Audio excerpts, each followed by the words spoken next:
My name is Sally. I've been married for 3 years and still can't have children. My husband and I both work, but the husband who was kind before we got married is somehow cold now and never helps with the housework. I don't know why it turned out this way. If there's a reason, it's probably anger towards me for not being able to get pregnant easily. Or maybe he was always like that. But now that we're married, I can't help but think it's my fault for not seeing it. But the problem isn't just that, it also lies with my husband's family. My father-in-law passed away when my husband was in college, and he graduated from college while working part-time jobs. He has a sister, Anna, who is quite selfish and graduated from college with the support of her mother and my husband's income. But Anna, the selfish sister, was happy about her brother John's marriage. "I'm so happy to have a sister-in-law," she said. I was also happy to have a sister-in-law and wanted to get along, so I enjoyed shopping together when invited. But Anna, skilled at making requests, would always look at my wallet wanting to eat something delicious every time we went shopping. I'm on your side. So, it's better if you listen to my requests. But once you're married, life becomes separate. So, I thought it was only for now and accepted Anna's selfishness. However, it got worse after marriage, and even my mother-in-law started to rely on my wallet. "Come over this weekend, dear. And when you do, buy these," she'd say, sending a note with a list of a large amount of food written on it. Just the snacks would cost over $100. Plus, there were things like flour, sauce, and sugar. I thought she could buy them herself, but the note would add, "Don't buy cheap sauce, get this brand," referring to high-end products you'd wonder are used in luxury restaurants. Well, I'm driving there, so it's okay. I thought about it and bought them, but the money never came back. The total comes to this much, I'd say, presenting a receipt that easily exceeded $400. "Oh, is that so?" She'd glance at the receipt, crumple it up, and throw it in the trash. It was clear she had no intention of paying. Moreover, when I go to my in-laws, both my mother-in-law and Anna wouldn't move from their seats. "It's about time for lunch, Sally. Is pasta okay?" Thinking I'd get something made for me, I replied yes, but then Anna would start complaining. "I want fried chicken." Then my husband would say, "I want rice." So, pasta, chicken and rice, okay. "You better start cooking soon or it won't be ready for lunch." "Wait, am I supposed to make all of that?" "Of course, you are. You're the daughter-in-law, after all. Once you're done with lunch, please clean up. The kitchen is especially dirty, so make sure it's clean. It's hard to keep up with cleaning when you're working, you know. What would you like for dinner?" "I'll think about it, so start early, please." In the end, I had to prepare 3 different menus, and even after being exhausted, there was still the kitchen to clean. Without being allowed to sit down, it was cleaning the whole house next. And before that was even finished, the menu for dinner was written on a note, stating tonight, it's this. And again, it was a large amount. It was like preparing for a restaurant with so many dishes listed. Naturally, if ingredients were missing, I had to go out and buy them, and from shopping to finishing cooking, it took hours. This became a weekly ordeal, and going to my in-laws became a pain. This is ridiculous, I don't feel rested on my days off. It was too much for me, so I talked to my husband about it. His response was, "Isn't that just how being a daughter-in-law is?" "But they don't even pay me back for what I buy?" "It's fine, isn't it? You work, after all.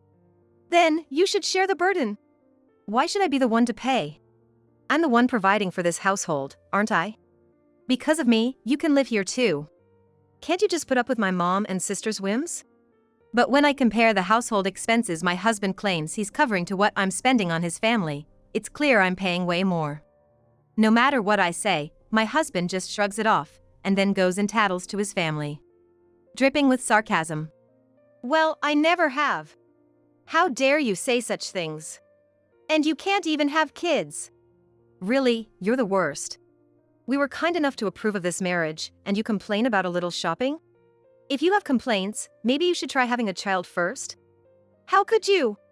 A woman's worth is in childbirth. A wife who can't have kids has no right to talk back." And from there, it only got worse, to the point I was being summoned even on weekdays. Then one day, I got a call from an unknown number. Who could this be? Picking up, I heard a woman's voice I didn't recognize. "I'm John's girlfriend. I'm pregnant, so please divorce him." Excuse me? What? John didn't tell you? Well, I suppose he wouldn't. You can't get pregnant, right? It's been 3 years. You're essentially pointless, so just divorce him. I'm going to be his wife. Who are you? I told you, I'm John's girlfriend. No, I mean your name. Emily. I'm much younger than you, just 25. And I got pregnant right away. Marrying me would make him happier. Huh. So, divorce him, okay? I can't just. If you're telling the truth, I need to talk to my husband. The answer will be the same. He knows about it. Even his mom and sister know. Laughing, she hung up. Staring at the disconnected call. I couldn't make heads or tails of it. This must be a prank. There's no way John would cheat. And have a child? That's unbelievable. It's just a cruel joke. I tried to brush it off, but at dinner, I brought it up. Trying to make light of the situation. Got the strangest call today. Your girlfriend telling me she's pregnant and asking for a divorce. Said her name was Emily. Must be someone's idea of a bad joke. But my husband's response was far from expected. His smile faded, and he looked serious. This isn't a joke. Nope. What do you mean? Emily is my lover. And yes, she's pregnant. I was going to tell you. Trouble is, she couldn't wait. He almost seemed happy about it. That's a lie, right? No lie. She's pregnant. I'm going to be a father this fall. I was speechless. I was convinced it was just a prank. I thought if I told my husband, he'd just laugh it off as a bad joke. But he confirmed everything. So, we should get a divorce. How can you say that so suddenly? It's simple. I have another woman, and she's pregnant. Staying with a woman who can't bear children isn't something I can do. I married you to become a father. I just can't give you an answer so quickly. Why not? I have a girlfriend who's pregnant. It's only natural that we get a divorce, isn't it? I need time to think. There's nothing to think about. Despite his words, I couldn't eat. I left the table and went straight to bed. The next day was my day off. But I couldn't shake off what had happened. Then my phone rang. It was my mother-in-law, demanding I come over. Reluctantly, I went, expecting the usual list of demands, but today there was none. For the first time since getting married, I don't have to shop for them. The atmosphere at my in-laws' house felt different. Sit down here. My mother-in-law demanded, with a stern face. While my sister-in-law smirked beside her. What could they possibly want from me now? I wished they'd just leave me alone. Then my mother-in-law spoke up. So, I hear John has a mistress. It seems so. And she's pregnant. Yes. You knew, didn't you? Emily said you and Anna were aware. Yes, I knew about his mistress. But it's your fault, so you can't complain, can you? Me, the bad one? Yeah. It's widely believed that if a husband cheats, it's the wife's fault. You haven't fulfilled your duties as a wife. My duties? What exactly are these duties? I've kept up with the housework and taken care of every weekend chore at my parents' house. I've done everything my husband has asked without complaining, no matter how exhausted I was. What have I done to deserve this? Yes, you were supposed to get pregnant. Isn't that the most important thing for a wife? Since you couldn't do that, it's no wonder he found someone else. That's harsh. That's a terrible thing to say. It's not like I don't want children. But it's not happening, so what can I do? It's as if his mistress got pregnant in your place. Right. To be married and not able to have kids. It's like you're finished as a woman. Poor John. And yet, when John proposed divorce, you refused to accept it. So, he told his mom about yesterday to get her on his side. With a child on the way, divorce is only logical. No matter how much you love John, you should part ways. Exactly. Since you're the one who can't have children, it's your fault. I don't care who becomes my sister-in-law. But a baby would make things interesting. Better than not having one. But it's all so sudden. What are you worried about? Finances? You work too, so there's no need to worry. Don't destroy his happiness over such trivial matters. No, I'm not thinking about that. I just can't sort out my feelings. You can sort that out after the divorce. Just hurry up and leave. The other woman wants to get married quickly. Naturally, she's pregnant. She wants to reassure the baby it's okay to come into the world. That's what being a mother is all about. Would you even understand, not having children yourself? This is why women who can't get pregnant are considered half-complete. If you really don't want to divorce, I suppose we could keep you as a housekeeper. Not at John's place, of course. His new wife wouldn't like that. You can stay here and work as a housekeeper. That's a brilliant idea. Having a free housekeeper would certainly make things easier for us. They laughed, clearly mocking me. After that, they freely expressed their desire for me to divorce, relentlessly for 3 hours, until I was mentally exhausted when I finally got home. But what awaited me was even worse. It was John in a passionate embrace with his visibly pregnant mistress, Emily. Despite noticing my return, Emily glanced at me but didn't stop their actions. Instead, she laughed triumphantly. It felt like she was saying, "Now you'll definitely sign the divorce papers," with her laughter. John too, as if showing off how much he loves her and not me. Unable to bear it, I retreated to the bedroom, covering myself with the blanket to block out all sounds. What was I even to him? After being treated so terribly, why can't I decide to divorce? Why do I keep putting up with this? Despite all my patience, it's clear he doesn't understand. Do I intend to live like this for someone who treats me this way? The more I thought, the deeper I sank into despair, feeling pulled into the whirlpool of my thoughts.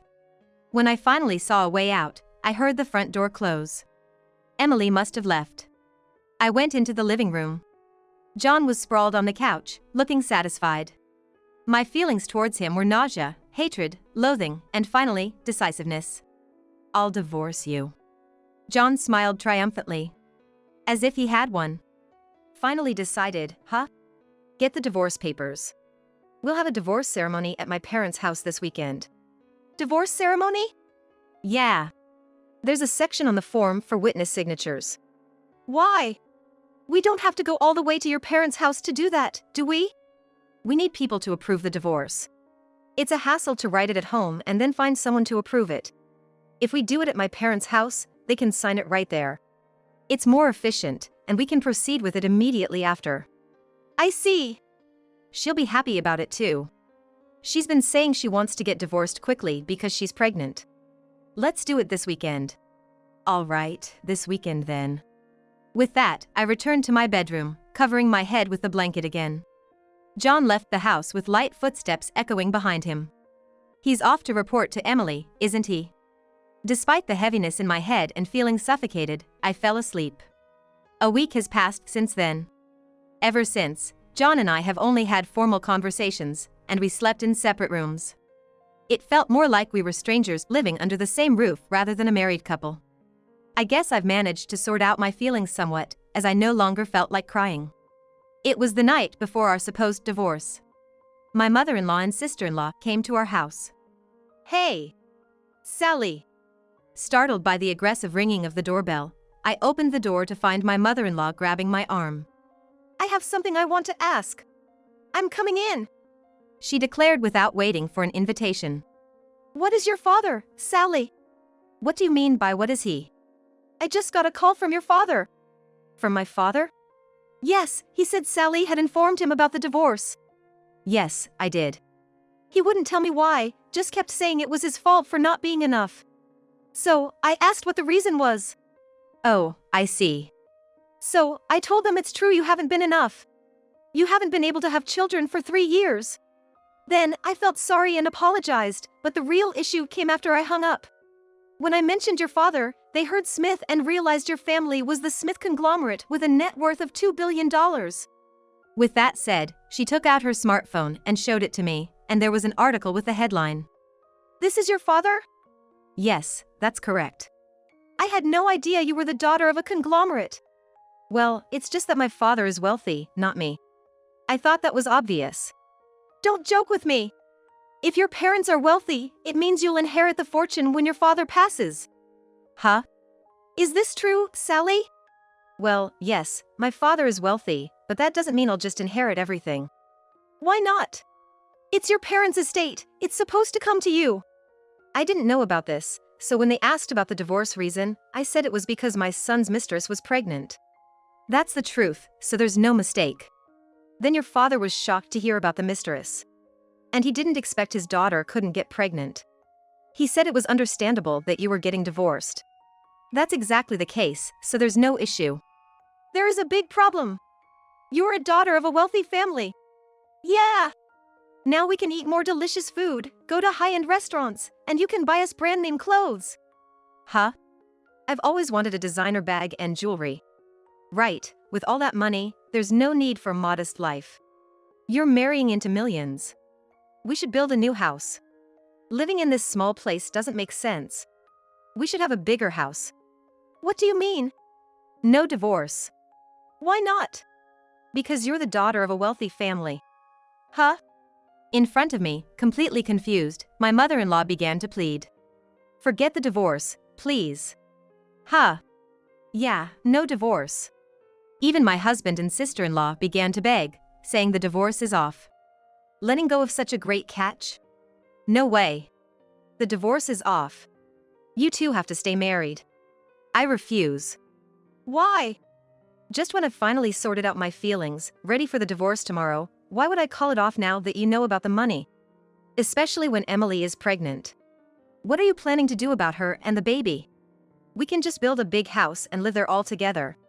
Yeah, if Sally just continues to be the housekeeper, there's no problem. Fury started building inside me towards this family who only thought about money. After everything they've done, they now want to cancel the divorce, thinking such selfishness would work. I pulled out the divorce papers from a drawer and spread them on the table. My name was already written on them. Seeing this, the three of them stiffened but then quickly started to deny it. We can just pretend this never happened. We don't need this. I really love Sally. I only thought I had to marry because Emily was pregnant. So Emily can just be a mistress, and we can continue as husband and wife. There's no need for a divorce. Yes, getting divorced after marrying is a bad move. Once you're married, you're supposed to stay together for life. You shouldn't just get divorced so easily. I've always liked you. So, let's get along from now on. I want so many things. Let's go shopping together again, okay? What are they even talking about? This isn't just brazen. Being able to mock someone to this extent might be a talent in its own right. But the past of being dictated to and enduring this family can't just be erased. I've endured for the sake of keeping the family together, but I don't need to endure anymore. I will get divorced. I've endured being a wife since we got married, but I'm fed up. Being pushed towards divorce because the mistress got pregnant, and just when I've sorted out my feelings, you change your tune because of money. I don't want to be even legally related to such people. What are you talking about? We're not getting divorced. Divorce requires mutual consent. Adultery is a valid reason for divorce. If necessary, we can go to court. I can hire a competent lawyer. Can you afford one better than mine? So, the divorce is definite. I'll also demand alimony for the adultery. We don't have that kind of money. It doesn't matter if you have the money or not. I come from a wealthy family. You've committed adultery and pushed me towards divorce. I wish you had told me earlier you were the daughter of a tycoon. Then none of this would have happened. You wanted children, didn't you? Even if I had money, that wouldn't have changed the fact I couldn't give you children. You would have found a mistress anyway. If you had access to more money, maybe you'd have even more mistresses? That's not true. Is that so? No, I'm not saying I want to stop the divorce because of the money. Listen, I love you. I just happen to have a mistress, but my heart only sees you. And what if I said I wouldn't inherit any fortune after my father dies? That's unthinkable. Inheritance automatically comes, doesn't it? There's something called renouncing inheritance. No way I'd allow that. If you renounce the inheritance, you lose all your value. So, it's all about the money, then? Of course. Please discuss this with my lawyer from now on. Also, just so you know, your mistress's family is in deep debt. They plan to have you shoulder it once you're married. How do you know that? It's natural to investigate my husband's mistress. I wanted to know who I lost to. Thanks to that, I felt quite satisfied. Now, you'll have to deal with tens of millions in debt. Have fun with that, especially with a baby on the way. I'm sure you'll have a delightful life." With that, I left my husband and his family behind. A month later, my ex-husband, John, came to my parents' house. When John saw me, he started saying something outrageous. "Let's start over, Sally," he said, out of the blue. "Weren't you married to Emily?" "No, we didn't get married." "Oh, why not? She was eager to marry, wasn't she?" "After that, I asked her about the debt. She told me it was just as you said, tens of millions in debt. She said now that we're getting married, you'll help me pay it back. That's ridiculous. Why should I have to pay off her debts?" "Oh, even with a child involved? That won't fly, will it?" "No, I'm not going to marry just to be saddled with her debts. Besides, remarrying you would be much better." "But that would trouble her, wouldn't it?" "If it really comes to marriage, she can stay as a mistress. Then if you pay off her debts, everything will work out, right?" How selfish. "It's not just me saying this. Mom and my sister agree. It was decided in a family meeting." A family meeting, huh? "You're a millionaire's daughter, it should be no big deal for you, right?" Indeed, such an amount of money is no big deal. But the important thing is, I have no intention of paying for someone I've divorced. "Why didn't you say earlier your parents were wealthy?" I've said it multiple times. The wealth belongs to my parents, not me. "But the money would come to you eventually." Unfortunately, my father knows that money can change people, just like you. That's why his will states that upon his passing, the entire estate will be donated. I agree with this, and so do my siblings. "Why would you do that?" If I can fend for myself, there's no need to accept things I don't need. "That will is invalid." What are you, a stranger, talking about? "Rich people, I just can't understand. With that money, you could live comfortably." That's exactly where the mistake lies. "So, you're saying you're poor then?" That's right. "I'm not interested in a woman like that. A poor you isn't worth remarrying," John said as he prepared to leave. Which I didn't mind at all. But let me tell you something. I own my company. It's still small now, but I'm planning a business that can grow in the future. Is that so? But there's no guarantee it'll succeed. I'm not interested in you then. No, if you do become wealthy, then I might consider remarrying you." Laughing, John showed his true colors, so I showed him my smartphone screen. "Do you know what this is?" "It's a smartphone." I tapped an app on the screen. And immediately, security guards came and apprehended John. "What's this?" Tapping this sends security guards to me. They're stationed at my house, so they arrive quickly. "You better not come near my house again, even if I become wealthy." As I laughed, John was thrown out of the premises. After revealing everything to his family, John was berated by his mother and sister for not remarrying. They asked him what he would do now, but he said if he went to my house, he'd only be chased away by security, so he had no choice but to give up. The mistress demanded marriage, but when faced with her debts, he refused, saying marriage and the child were separate issues. However, John adamantly denied any responsibility. Thanks to that, he was sued for child support by the woman. Furthermore, after I demanded alimony from him, his mother and sister kicked him out, refusing to share in his misfortune. They had said the family should overcome this together, but his mother and sister refused to draw the short straw. In the end, he moved into a shabby apartment, struggling with day jobs and part-time work, barely making ends meet. After leaving John, I found a new partner and enjoyed fulfilling days in both my work and personal life. My company is now on track, and my wealth is increasing. I'm heading towards being a wealthy individual without relying on my parents' inheritance. Take that.